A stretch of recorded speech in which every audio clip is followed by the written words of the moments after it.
선장 실크 정배를 하는 기준을 말씀을 드리자면, 공간 초배를 했을 때는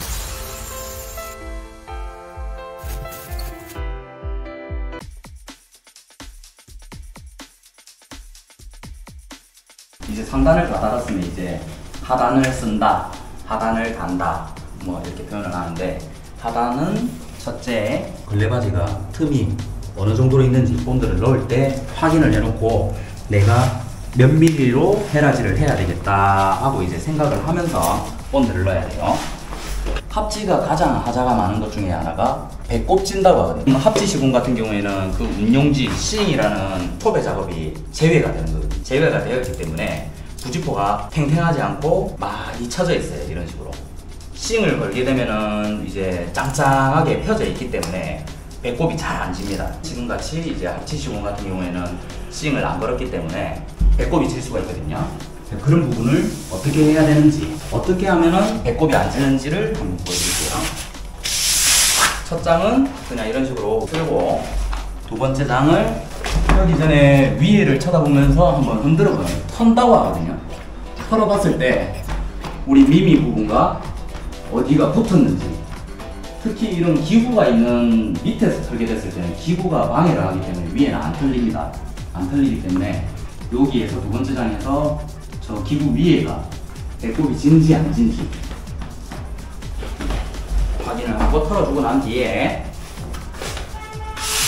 위에서 내가 정확한 두께를 맞췄다면 밑에도 위에서 내가 봤던 두께와 정확하게 내려오는 거예요. 밑에도 굳이 이렇게 맞추고 할 필요가 없이 이제 정확한 두께가 내가 위에서 맞췄던 거하고 정확한 두께가 이렇게 나오니까, 위에 내가 자신감 있게 두께 설정을 했다면 볼 것도 없어요. 그냥 쓰는 거예요. 콘센터 쑥 들어가서 그대로 내리고, 쑥 들어가서 내리고, 쑥 들어가서 항상 기구 주변에는 잘 눌러주고, 실크든 뭐든 하우치만큼은 먼저 눈대 놓고 다음 없는 거야. 하부 두 폭을 썰었으니까 씀과 동시에 붙을 수가 있거든요. 이 벽지가 풀이 부직포 안으로 침투를 해가지고, 그렇기 때문에 이런 식으로 털어주든지 아니면은 칼을 조금 넣어서 든 상태에서 통통통통 했을 때 저기가 뜨는지 안 뜨는지 저런 거를 확인을 잘 해야지. 확인을 했으면 혹시 모르니까 또 두께를 한번 확인해보는 거예요. 그리고 확인이 끝났으면 물질을 해주고 각을 잡아주고 미미를 뗀다. 합지 시공할 때 마지막 폭을 쓸었는데, 그리고 마지막 폭에 미미를 못 뗐는데, 얘들은 배꼽이 지잖아요. 그 다음에 털 방법이 없으니까 터는 방법이 있어요. 끝에 공간 초배할 때 본드가 테두리 들어가는 그 이상으로 벽지를 들어서 여기에서 칼을 넣는 거예요. 칼을 넣어서 칼을 들어서 지금도 쫙쫙 소리가 나는데, 여기에서 마지막 폭 같은 경우에는 이렇게 틀어주는 거예요.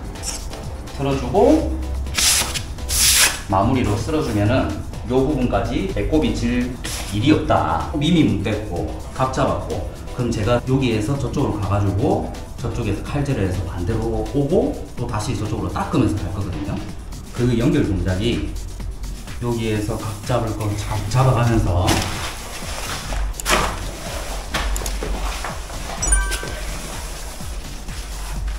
칼질은 웬만하면 이제 한 번에 해주는 게 좋은 장점 중에 하나가 칼선이 반듯할 수가 있어요.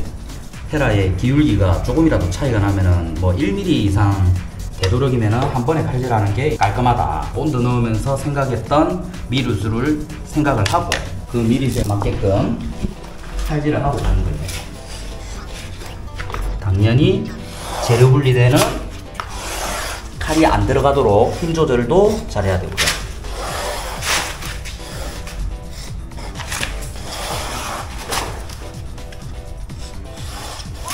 그리고 밑에서 위로 그냥 바로 올리는 칼질을 하는 사람들이 있는데, 우리 같은 경우에는 위에서 칼선을 맞춘 상태에서 내려갈 수 있는 만큼 내려가고, 여기에서 지금 이 각 그대로 헤라를 유지를 한 상태에서 마지막에는 밑에서 올려주게 되면은 초보분들이 칼선이 반듯하게 나올 수가 있어요. 본드를 내준다.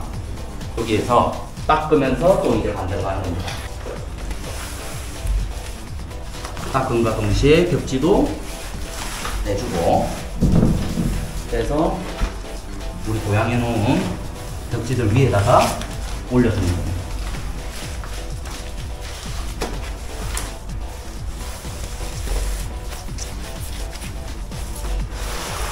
코너도 눌러주고, 하고 나서 여기에서 안쪽에서 바깥으로 붙이고 나갔으니까 우리 잘하는 사람도 한번 점검을 해야 됩니다. 미미가 뜬 데가 있는지 보고 나가면 끝!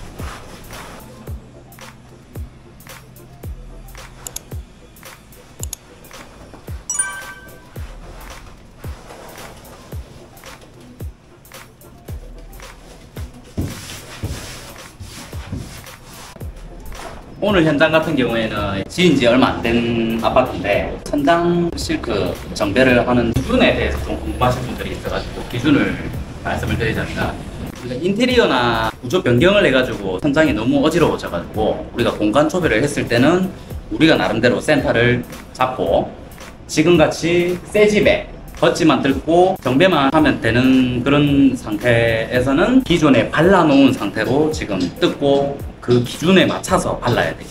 왜냐하면은 이음매가 잘 나오려면 발라졌던 대로 이제 붙여야 되는 거예요. 그래서 기존에 발린 대로 어디에 어떻게 발렸는지 보고 바르면 되고, 인테리어를 해가지고 천장이 난잡한 상황이 됐을 때는 우리가 따로 기준을 잡아요.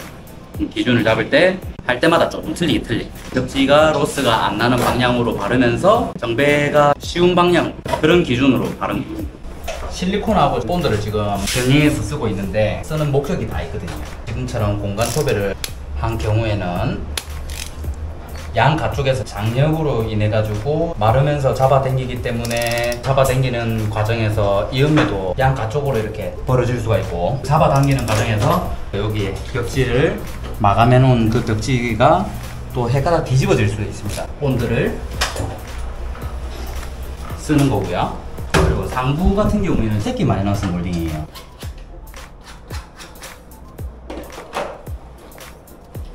구배가 아주 좋게 목작업이 되는 상태에서 새끼 마이너스를 대져 있는 경우에는 굳이 실리콘을 안 써도 되는데, 요 새끼 마이너스 밑에도 또 좀 층이 지거든요. 그렇기 때문에 그 층을 좀 잡기 위해서 실리콘을 쓰는 것도 있고, 마이너스 칼질을 하고 나면은 비는 구간이 생길 수도 있고, 그런 부분을 실리콘으로, 화이트 계열의 벽지인 경우에는 실리콘으로 조금 보강이 되기 때문에 또 실리콘을 쓰는 겁니다.